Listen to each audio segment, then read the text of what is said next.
Halo, Assalamualaikum warahmatullahi wabarakatuh. Perkenalkan, nama saya Abdul Said dan saya dari Pendidikan Fisika Untirta. Dan saya akan menjelaskan sedikit tentang kisah kehidupan dari ilmuwan fisika atau fisikawan yang bernama Max Planck. Nah, cekidot.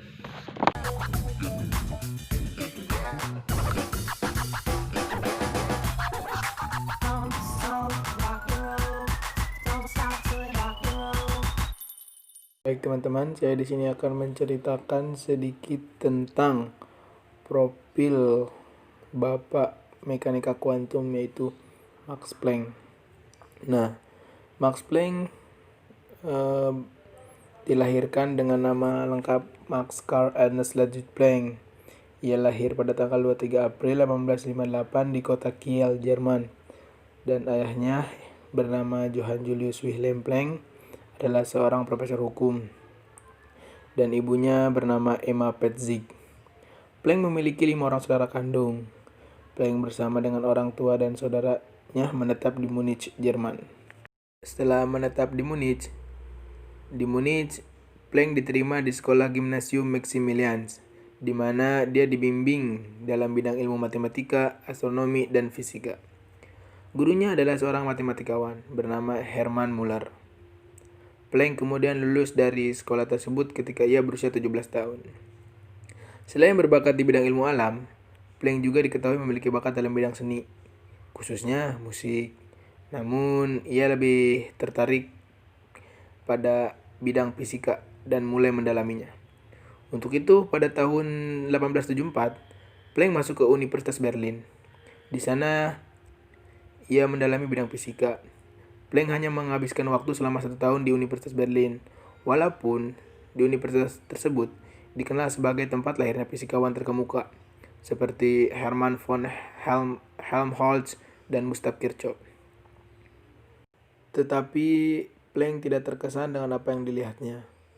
Dia kembali ke Universitas Munich. Planck diketahui belajar di Universitas Berlin dan Universitas Munich. Pada tahun 1879, Planck dianugerahi gelar doktor oleh Universitas Munich dalam tesis yang berkaitan dengan hukum termodinamika 2 dengan predikat summa cum laude. Pada waktu itu umurnya baru 21 tahun. Hebat ya. 21 tahun udah memiliki gelar doktor. Setelah itu, ia kemudian menjadi pengajar di Universitas Munich. Tak lama kemudian, ia pindah ke Universitas Kiel di tempat kelahirannya.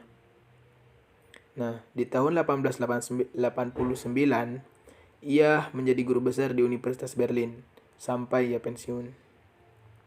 Nah, selanjutnya di tahun 1928, Planck sama seperti ilmuwan lain mulai tertarik dengan radiasi benda hitam.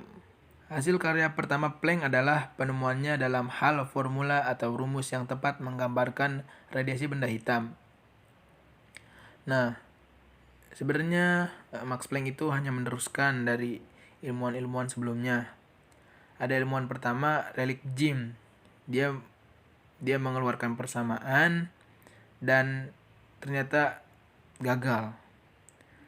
Selanjutnya diteruskan proyek ini oleh William Wien, dan dia juga gagal karena mereka berdua memikirkan bahwa gelombang atau panjang gelombang dari radiasi benda hitam ini kontinu gitu ya.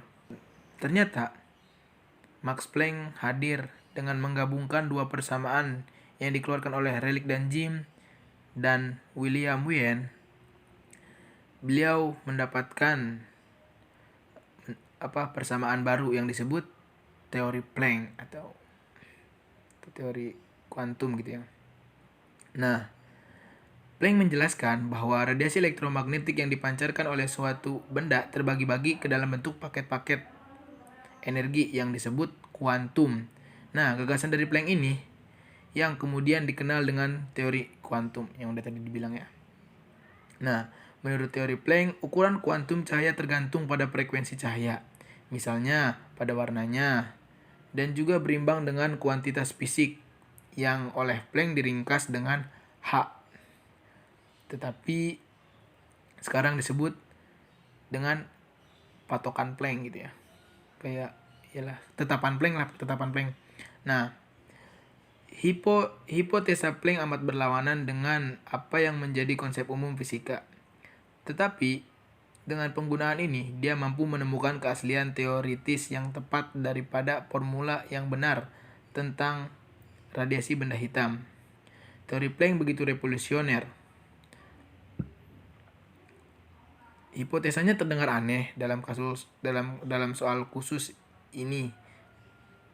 Jelas merupakan penuntun ke arah formula yang benar. Atau dengan kata lain, jadi hipotesa Planck ini disebut aneh lah karena nggak sesuai dengan konsep fisika. Nah, beberapa tahun kemudian hal itu berubah sehingga konsepsi Planck tentang kuantum dapat digunakan untuk berbagai fenomena fisika. Selain untuk radiasi benda hitam, Albert Einstein juga kan pernah ketemu sama Planck tuh. Dia kolaborasi gitu kayak istilahnya. Nah, Albert Einstein menggunakan konsep yang dijabarkan oleh Planck. Nah, di tahun 1905 dalam rangka menjelaskan efek fotoelektrik. Kemudian, Niels Bohr menggunakannya di tahun 1913 dalam teorinya tentang struktur atom. Menjelang 1918, Planck memperoleh hadiah Nobel. Dari sini bisa dikatakan bahwa hipotesa atau teorinya pada dasarnya benar, dan teori kuantum yang ia jabarkan itu mempunyai arti penting yang fundamental dalam teori fisika. Lihat teman-teman, Max Planck dulu dibilang aneh atas teorinya. Tapi sekarang Albert Einstein, Niels Bohr, mereka menggunakan teori Max Planck tersebut gitu. Pada saat itu adalah saat Perang Dunia Kedua ya. Nah, Max Planck ini memiliki sikap anti-Nazi. Nah, sikap anti-Nazi Planck yang keras membuat kedudukannya dalam bahaya di masa pemerintahan Hitler. Pasti teman-teman sudah tahu lah Hitler itu siapa. Dia itu seorang diktator yang membunuh semua para Yahudi. Nah, bahkan ia mencoba meyakinkan Hitler untuk mengampuni para ilmuwan Yahudi itu. Ternyata Hitler membunuh Yahudi, tapi Max Planck itu mencoba untuk memberitahu menceritakan kepada Hitler untuk mengampuni para ilmuwan Yahudi. Tapi Hitler itu keras kepala ya teman-teman. Dia itu bakal membunuh semua Yahudi. Nah, sikap Planck yang anti-Nazi tersebut membuat anak laki-lakinya dihukum mati di awal tahun 1945 oleh Gestapo Nazi. Ini akibat peranannya dalam komplotan para perwira yang punya rencana membunuh Hitler. Max Planck sendiri tutup usia pada tanggal 4 Oktober 1947 di Göttingen, Jerman, setelah Perang Dunia II selesai. Ia wafat pada umur 89. Pelajaran yang bisa kita ambil dari kisah Planck ini adalah jangan malu jadi yang berbeda atau aneh. Selama prinsip kita benar, yakinlah terhadap pemahaman tersebut. Buktinya, beliau atau Max Planck mendapat julukan Bapak Mekanika Kuantum. Bahkan sampai saat ini, teori Planck digunakan dalam semua konsep-konsep fisika yang berkaitan dengan radiasi benda hitam. Jangan mendengarkan orang lain, karena orang lain itu mereka hanya bisa berkata tanpa mengetahui apa yang sebenarnya gitu.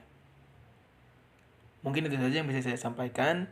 Kurang lebihnya mohon maaf dan terima kasih sudah menonton video saya. Dan akhir kata, Assalamualaikum warahmatullahi wabarakatuh.